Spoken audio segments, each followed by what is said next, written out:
Sup, yo? What's good, man? All right, we got this trailer, and you know what's funny? Young and me, acronym is me always, right? And they named this movie Ma, and it just seems like that fits too, because she's selfish.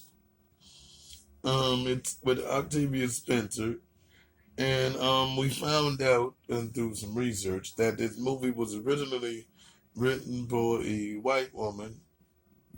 And and if you see some of the same people that worked on Get Out working on this, and Jordan Peele is one of the premier black horror film screenwriters, so it'll make perfect sense. And then I also had a couple questions like, doesn't it seem to you guys in the comment section and fans that this is another version of another retelling of Carrie because she's kind of like an outcast?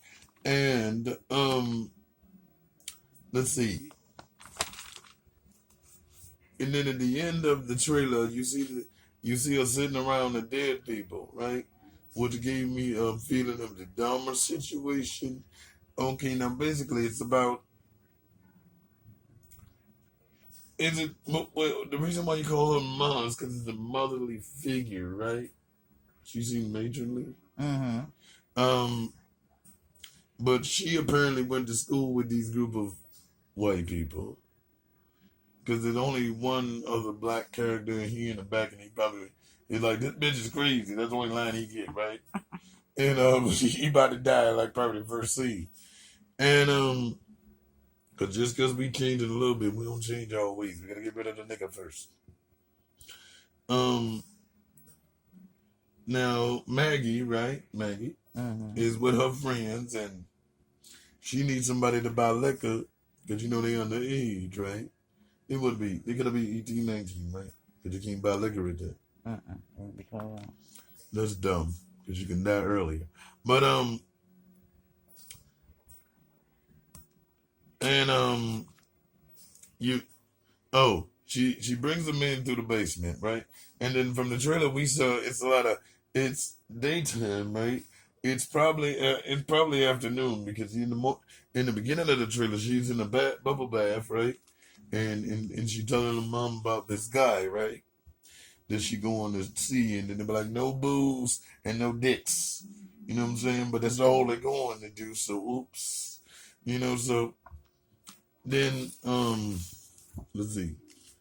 Don't mind me on these damn trailers, y'all. I can't keep this shit in chronological order because it just be bouncing.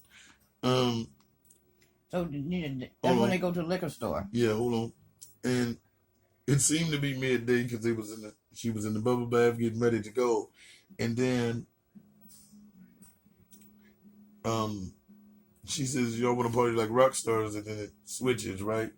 But then what I was telling Aura is that I think it's the editing of the trailer to keep pumping so that they miss the good the transition spots. You don't really see them, so it's like, damn, it's dark as hell. But then there was another fact that they could have just got there, just showed up the first time when he went into the basement. Now she tells these motherfuckers, don't go upstairs. Um, she ain't say, well, don't go upstairs because I don't want all you little niggas running around my house bucking it up. She just say, don't go upstairs. So naturally, if most of this group is Caucasian, one of them is gonna go upstairs. That's just what they do. I'm sorry. This is what they do. But the only black dude probably get killed midway through because he didn't go upstairs first. I could just put 100 on that one.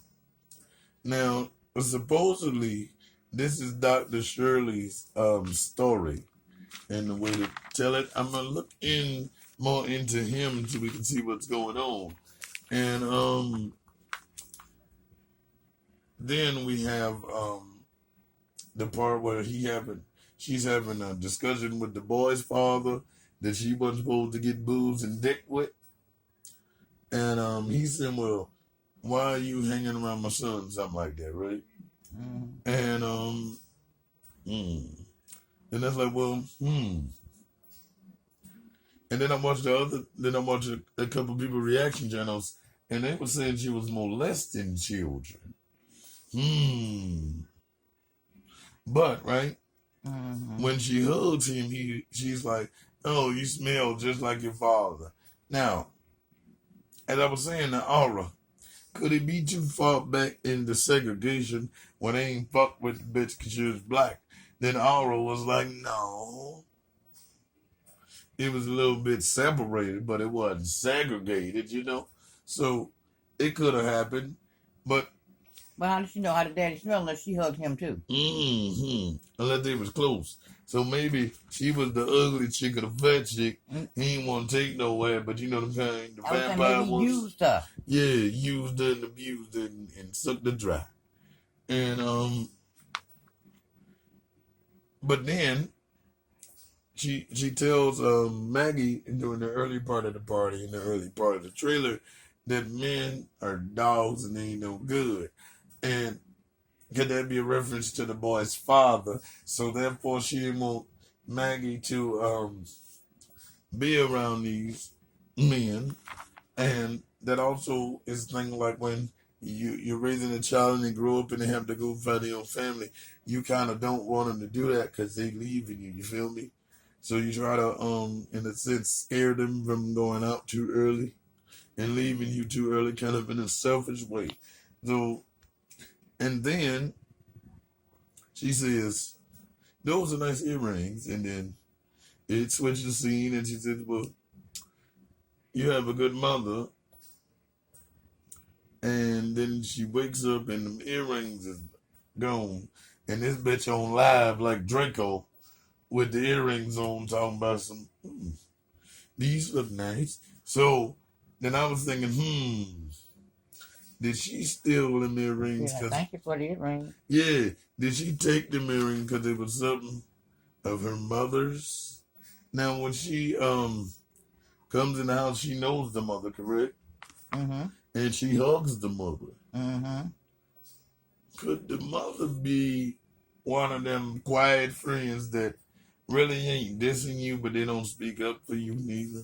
That's a possibility. So that's why she was mad at her too. Possibility. Now, That was the way they hugged. yeah, they knew each other. They went way back. Mm-hmm. And then I was thinking, well, how did she get the phone number? Then I was thinking yearbook. Then the hour was like, they ain't no numbers in the yearbook. But then I was thinking, hey, this 219, 220 is the way it's placed in the setting. All you got to do is type in the nigga name, where they from, what time they went to school, and you gonna get the the damn phone number. You feel me? So You don't even make yearbooks anymore. You asking the wrong nigga. I have to ask one of these teenagers. I'm in my early 30s, nigga. I don't know. Yeah. And even when the yearbooks came out, I only had one. I ain't even get one like that. I wasn't that type. They don't have no hip hop artist yearbook in school. Well, you know? hip hop yearbook. Who the next Jigger, the next Young Thug? I would have been all up in there, but no. And then she got some markings on her legs, some weird markings around her knees. And let's see here. Oh, and then when the girl that's serving the drinks, remember. You got an arcade or something like that, huh? It actually looks like kind of like a casino. Okay. It could be an arcade or a casino, who knows? And then she looks at the girl, and the girl looks back. And then Aura was saying that maybe the girl go to school with the other girl, so she was like, yo. No, but that was when they were laying down on the bed with her and asking her about her boyfriend. Yeah, true. So that was her friend. So then she must have told her about that crazy bitch, and she was like, bitch, you see that crazy bitch? And the bitch was looking at her like, you a crazy bitch. And then it was all got that whole crazy bitch thing going. And the black guy, she drew white paint on him. Now y'all might say, hey, would that be blackface? No. It's whiteface. Right, but she just wanted to blend in like she wanted to. Mm-hmm. It may not be because of the whole racial thing, right? Mm-hmm. They're all white, so she gonna make him white. Now she molested. Well, Do you only call that molesting because he was tied up and unable to grab a nipple? But technically, that's not molesting. I mean, I don't know. But maybe she fucked him or... Oh, yeah, remember when she said, me and my dogs, you don't need to be with them. Then she laid up with this nigga, like, kind of like, oh, he slept with me. See, I told y'all me and my dogs, right? Mm. You feel me? Yeah. But then she took the knife and ran it down his body there. Ran it down. Just ran it down his body like, I'm going to cut you wide open from limb to seam. Just cut you smooth open, right? Mm-hmm. And I don't know, when he went upstairs, she probably known he was going upstairs. Because they were like, boo, bitch, what you doing up here? You know, right? Mm-hmm. And then, okay, check it out. And then when they was all dead, laying across there with him, she was making a New Yearbook photo. Mm-hmm. You feel me?